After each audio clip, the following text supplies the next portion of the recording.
जिन्होंने हमें अपनी ज़िंदगी में मुश्किलों से बाहर निकलने के गुर दिए each and every time, her moment में। तो उनके प्रति तो ग्रैटिट्यूड, उनके प्रति समर्पण एवरी टाइम होना चाहिए। गुरु हमारे लिए गॉड की तरह है।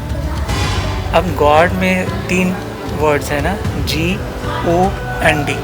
जी का मतलब हुआ जनरेटर, ओ का मतलब हुआ ऑर्गेनाइजर, डी का मतलब हुआ डिस्ट्रॉयर। दुनिया का विनाश, उत्थान, पतन, बनना, बिगड़ना, एवरीथिंग डिपेंड्स ऑन कर्मा। तो यदि आप एक अच्छे सर्वेंट नहीं हो, सेवक नहीं हो, शिष्य नहीं हो, तो आप एक अच्छे गुरु, एक अच्छे मास्टर बन नहीं सकते। गुरु महेश का दर्जा इसलिए दिया गुरु को क्योंकि गुरु हमारी ज़िंदगी की बुराइयों को दूर करते हैं। देखा जाए तो हमारा माइंड जो ना, वो नई नई चीज़ ढूंढता है। जब हमें कुछ समझाने वाला नहीं था, जिसने हमें गाइड किया हो, हमारी ज़िंदगी में अच्छाइयों को बोया हो, लाइफ को मैनेज करने के गुर दिए हो, बुराइयों को दूर हटाया हो, वो गुरु। मधेन विदामी गुरु महाराज। सुख साता जी। महाराज जी, जैसे गुरु पूर्णिमा मनाते हैं और मनाते आ रहे हैं, उसके अर्थ कहते हैं कि गुरु ब्रह्मा, गुरु विष्णु, गुरु देवो महेश्वरा। आपके हिसाब से गुरु और गुरु पूर्णिमा के दिन ये गुरु पूर्णिमा के दिन गुरु का क्या महत्व होता है? देखिए, वैसे तो each and every time, her moment में हमें अपने गुरु के प्रति, जिन्होंने हमें अपनी ज़िंदगी में मुश्किलों से बाहर निकलने के गुर दिए मतलब मेथड्स दिए, तो उनके प्रति तो ग्रैटिट्यूड, उनके प्रति समर्पण एवरी टाइम होना चाहिए। क्योंकि एक समर्पण है जो व्यक्ति को बहुत ऊपर की ओर लेकर जाता है, उसे और ऊपर उठाता है। तो आपने एक लाइन बोली, गुरुर ब्रह्मा गुरुर विष्णु गुरुर देवो महेश्वर। तो देखें तो गुरु हमारे लिए गॉड की तरह है। अब गॉड में 3 वर्ड्स हैं ना, जी, ओ एंड डी। जी का मतलब हुआ जनरेटर, ओ का मतलब हुआ ऑर्गेनाइजर, डी का मतलब हुआ डिस्ट्रॉयर। तो जब हम ब्रह्मा विष्णु महेश 3 की बात करते हैं तो बोलते हैं जी, ब्रह्मा से सृष्टि की रचना हुई, मान्यता है। विष्णु जी ऑर्गेनाइज करते हैं और महेश शिव जी विनाश करते हैं। तो देखिए, ये सिंबॉलिक चीज़ें हैं। दुनिया का विनाश, उत्थान, पतन, बनना, बिगड़ना, एवरीथिंग डिपेंड्स ऑन कर्मा। मगर गुरु के लिए जब हम बोलें कि गुरु ये तीनों चीज़ें हैं, गुरु के पास तीनों अथॉरिटीज़ है। उन्हें हम ब्रह्मा भी बोल सकते हैं, विष्णु भी बोल सकते हैं और शिव भी बोल सकते हैं। तो जब गुरु को हमने ब्रह्मा बोला तो ब्रह्मा मतलब जनरेटर। वो हमारी ज़िंदगी में अच्छाइयों का संचार करते हैं, उसे स्टार्ट करवाने वाले, उसको डेवलप करवाने वाले, उसको इनिशिएटिव करवाने वाले, मीन्स जो उन अच्छी बातों के बीज हमारे अंदर डाल दे, वो गुरु है। पहला पॉइंट। और बहुत सी बातें ऐसी है जो बच्चा माता पिता की नहीं सुनते, गुरु की सुन जाते। बिकॉज कोई भी गुरु एकदम गुरु नहीं बनते, उन्हें पहले शिष्य बन के रहना होता है। शिष्य का मतलब जो अनुशासन में रहता है। डिसाइपल वर्ड आता है शिष्य के लिए। डिसाइपल कौन? जो डिसिप्लिन में रहे। डिसिप्लिन किसका? गुरु का। और गुरु कौन बनेगा? जो अपने गुरु के डिसिप्लिन में रह करके डिसाइपल बन के कुछ सीख करके आया होगा। और दुनिया में आज प्रॉब्लम इसी चीज़ की है कि everybody wants to command and nobody wants to serve. Remember, if you are not a good servant you cannot become a good master. हर व्यक्ति कमांड तो करना चाहता है, दुनिया को पीछे तो चलाना चाहता है, मगर किसी योग्य व्यक्ति की सलाह को, उसकी एडवाइस को, उसके डिसिप्लिन को स्वीकार करने के लिए तैयार नहीं। तो यदि आप एक अच्छे सर्वेंट नहीं हो, सेवक नहीं हो, शिष्य नहीं हो, तो आप एक अच्छे गुरु, एक अच्छे मास्टर बन नहीं सकते। तो गुरु का पहला ही शब्द आपने बोला कि गुरु ब्रह्मा, ब्रह्मा मतलब जो उन चीज़ों को विस्तृत करेंगे, बनाएंगे, तो वो गुरु। और सेकंड विष्णु, जिन्हें एक ऑर्गेनाइज़र, व्यवस्थापक बोला। तो गुरु हमारी ज़िंदगी को, जो मैनेजमेंट नहीं बन पा रही है हमारी लाइफ में, स्ट्रगलिंग फेज में होते हैं, धर्म छोड़ बैठते हैं, टाइम नहीं निकल रहा, तो वो हमें बताते हैं कि तुम कैसे अपनी आत्मा के लिए टाइम निकालो। आजकल वर्ड चला है मी टाइम। तो मी टाइम क्या मतलब? अपनी सेल्फ के लिए, अपनी आत्मा के लिए, अपनी आत्मा के सुकून के लिए वक्त निकालना, जो हमें ऑर्गेनाइज कैसे करना है लाइफ को, उसका भी गुर दे दे, वो गुरु है। महाराज जी, अगर देखा जाए तो आजकल बच्चों को गुरु का अर्थ ही नहीं पता होता, और कई जगह तो ऐसा होता है कि गुरु पूर्णिमा मनाने बेशक चले जाते हैं। एक होता है ना कि हम जब किसी की बंदगी करते हैं तो हमें एक गुरु ध्यान होता है, ये नहीं कि हम जगह जगह पर जाके बोलते हैं कि ये भी हमारे गुरु जी हैं, ये भी हमारे गुरु जी हैं। तो आपके हिसाब से जो लोग ऐसा करते हैं उनको अपना एक गुरु रखना चाहिए, या अलग अलग, कहते हैं ना, अलग अलग दिशाओं में भटकना नहीं चाहिए? तो आपका उस पर क्या कहना है? देखिए, हम इस क्वेश्चन पे आगे आ रहे हैं। पहले एक वर्ड मिसिंग है। गुरु को महेश बोला। महेश मतलब जो विनाश करता है, डिस्ट्रक्शन जो लेकर के आता है, प्रलय लेकर के आता है। प्रलय किस चीज़ की?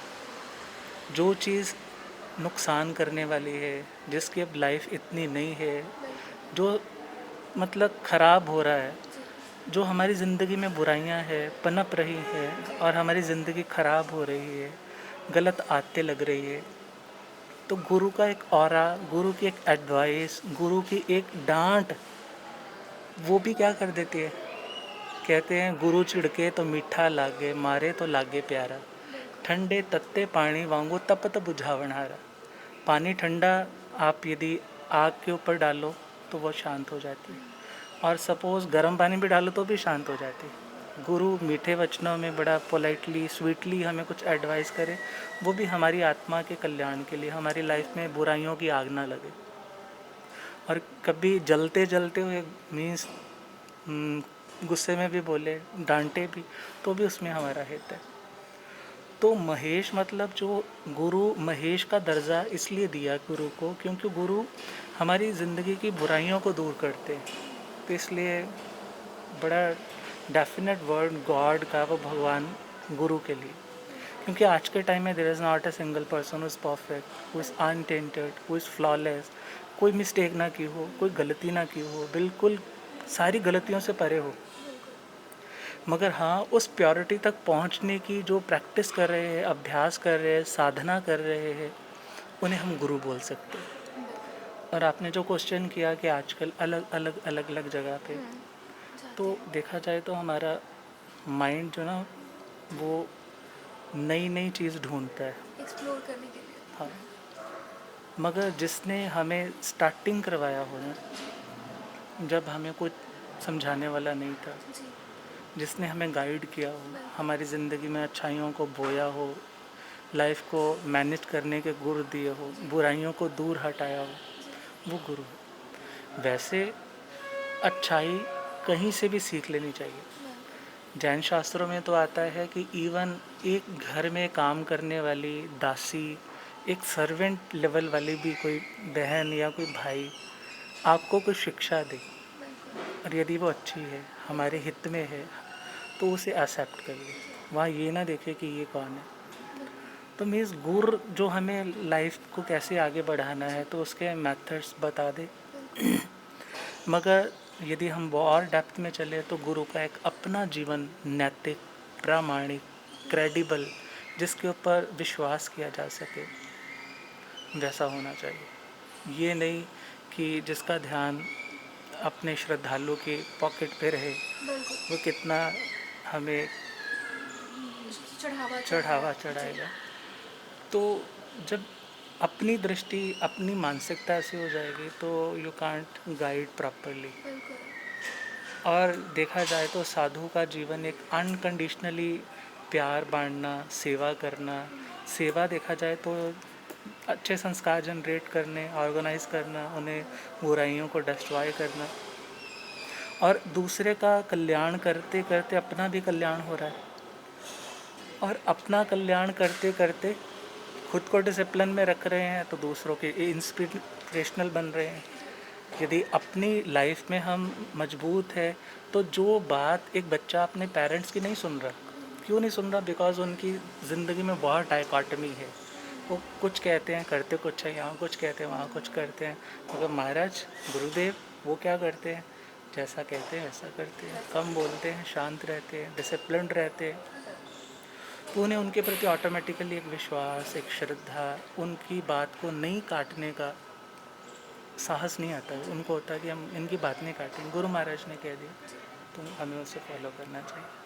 जैन धर्म में गुरु पूर्णिमा और गुरु का क्या महत्व होता है? देखिए वैसे तो गुरु, मैंने बोला एवरी टाइम वंदनीय है, पूजनीय है, सम्माननीय है, अनुकरणीय है, अनुसरणीय रखना चाहिए। जिन्होंने हमें दुनिया की दलदल से निकाला, जहाँ वासना की आग है, जहाँ क्रोध, वायलेंस, एंगर, जेलस, कितनी बुराइयाँ हैं, जिन्होंने हमें उन बुराइयों से निकाल करके आत्म तत्व का बोध करवाया कि तुम शरीर नहीं हो, तुम आत्मा हो, तुम एक जर्नी में हो, और तुम्हारी यात्रा का अवसान, the end point, destination point, वो मुक्ति है। सभी कर्मों से मुक्ति, सभी दुखों से मुक्ति। तो जिन आत्माओं ने हमें वो ज्ञान दिया है तो उनका तो सम्मान एवरी टाइम होना चाहिए। और पूर्णिमा शब्द का मतलब है जैसे चंद्रमा की कलाएं होती हैं, डे बाय डे जब 15 डेज होते हैं जिसको पक्ष बोलते हैं, तो वो चंद्रमा कंप्लीट हुआ। अब कंप्लीट जो फुल मून नाइट है ना, उसको पूर्णिमा बोलते हैं। तो पूर्णिमा मतलब पूर्णता, कंप्लीशन। तो गुरु पूर्णिमा मतलब जो हमें पूर्णता का संदेश दे, खुद जो पूर्णता को प्राप्त कर गए हैं वो तो भगवान, मीन्स अपर लेवल, मगर जो उस लेवल तक पहुंचने की साधना कर रहे हैं वो गुरु। महागुरु तो देखें भगवान हुए, मगर गुरु जिनकी लाइफ दुनिया के फ्लो में नहीं बह रही कि उसने ऐसा बोला तो मैं भी ऐसा बोलूँ, उसने ये गाड़ी ली मैं भी ये गाड़ी लूँ, उसका ऐसा मठ बन गया मेरा भी ऐसा मठ बन जाए, मीन्स इन चीज़ों में उसका ध्यान नहीं होता। जिसके अंदर वैराग्य हो, जिसके अंदर साधना का अभ्यास हो, जो खुद भी जर, जोरू और ज़मीन का त्यागी हो। जर मतलब पैसा, जोरू मतलब जिसे दुनिया की कामना वासना ना हो, और तीसरा पॉइंट ज़मीन, प्रॉपर्टी के चक्कर में नहीं हो। और जो खुद एक अच्छे गुरु की संगत में रह कर के डिसिप्लिन लाइफ जिया हो, वो आगे किसी को अच्छा संदेश, उपदेश दे सकता है। और कहते हैं जब कुशल कारीगर के हाथ में पत्थर आ जाता है तो वो भी भगवान बन जाता है। तो गुरु वही है जो हमें भगवान के स्वरूप तक, हमारी आत्मा के छुपे हुए भगवान को जागृत कर, हमारी पहचान करवा दे। महाराज जी, मेरा आखिरी सवाल आपसे कि गुरु धारने की कोई उम्र होती है? देखो वैसे तो ये आत्मा के एक कॉन्शियस लेवल, एक अंदर की आवाज़, अंदर की समझ है कि जब व्यक्ति को महसूस होता है कि अब मेरे को इस मर्यादा में रहना चाहिए, उनकी शिक्षाओं को फॉलो करना चाहिए। वैसे तो जब जागो तब सवेरा। जैसे दुनिया में अब शादी, सपोज किसी का नहीं मन बना, वो बोलता है मैंने तो इतनी एज में 60 साल में जाके शादी करवाई, वो दुनिया का लेवल है। साधना के लेवल में भी देखें तो जब जागृति आ जाए, जब वासना से उपासना की ओर मुड़ने लगे, अंदर से एक गुरु के प्रति कशिश भी आने लगे कि मेरे को यहाँ से अंडरस्टैंडिंग है, ये मेरी बात को भी समझते हैं और उनकी बात मुझे भी समझ में आती है, और इनका जीवन भी अपने आप में बड़ा अच्छा न्यूट्रल सा लाइफ है, कोई पॉलिटिक्स में नहीं है, अपनी साधना के प्रति ईमानदारी से चल रहे हैं, समाजों में बंटवारे नहीं करवा रहे हैं, अच्छे हैं, अपनी साधना करें। तो ऐसे गुरुओं को अपना गुरु बनाना बहुत अच्छी बात है। जैन शास्त्रों में श्री इंद्रभूति गौतम स्वामी जी महाराज जो प्रथम गणधर थे, मीन्स सबसे बड़े स्कॉलर थे, उनके शिष्यों में मीन्स 11 स्कॉलर्स थे। तो वो कुछ भी कोई क्वेश्चन करने वाला क्वेश्चन पूछता है तो फिर भी वो भगवान को प्रायोरिटी देते थे कि ये बताएंगे। मीन्स एक शिष्य कितना भी बड़ा हो जाए तो उसको अपने गुरु का सम्मान करना ही चाहिए। आज का शिष्य एकलव्य की तरह अंगूठा तो नहीं दे सकता गुरु के मांगने पे, मगर हाँ पैसे दे सकता है। मगर जब तक समर्पण नहीं आता तब तक वो एजुकेशन एक डिग्री होल्डर तो हमें बना सकती है, मगर हमारी ज़िंदगी में हमें एक नैतिक, हमें प्रामाणिक, हमें ज़िंदगी में बोल्ड नहीं बना सकती। तो हमें अपनी मर्यादाओं का ख्याल रखने के लिए अपने गुरु के प्रति विनय भाव ज़रूर रखना चाहिए, हम्बल रहना चाहिए। क्योंकि यदि हमारी कोई आज एप्रिसिएशन होती है, प्रशंसा मिलती है, तो ये सोचे कि कोई हमारे से प्रभावित यदि हुआ है ना, तो हमें अहंकार करने वाला कुछ नहीं है। ये सब गुरुओं की, माता पिता की कृपा है। पहली गुरु तो माँ ही होती है ना, मगर उससे भी ज़्यादा जो हमें आत्मा का बोध करवाते हैं वो हमारे गुरु भगवान होते हैं। तो बहुत बहुत शुभकामनाएं। अपने गुरुओं की बहुत कदर करें और उनसे बहुत कुछ सीखें। कुछ थोड़ा सा भी कुछ सिखाए तो उसके प्रति थैंकफुल होना सीखें। महाराज जी, आपसे ये ज्ञान की बातें सुनकर और ज्ञान प्राप्त कर मुझे बहुत अच्छा लगा और आशा करते हैं कि हम ऐसे ही मिलते रहेंगे। आपकी मैं टीचिंग्स लेती रहूँगी और हो सकता है कि ये मेरे साथ साथ हमारे व्यूअर्स के भी बहुत ज़्यादा काम आए, क्योंकि कहते हैं कि अगर आपको गुरु पूर्णिमा के दिन और गुरु का ही महत्व नहीं पता तो वहाँ पे उस चीज़ को सेलिब्रेट करने का कोई मतलब नहीं बनता है। बहुत बहुत शुक्रिया महाराज जी आपका।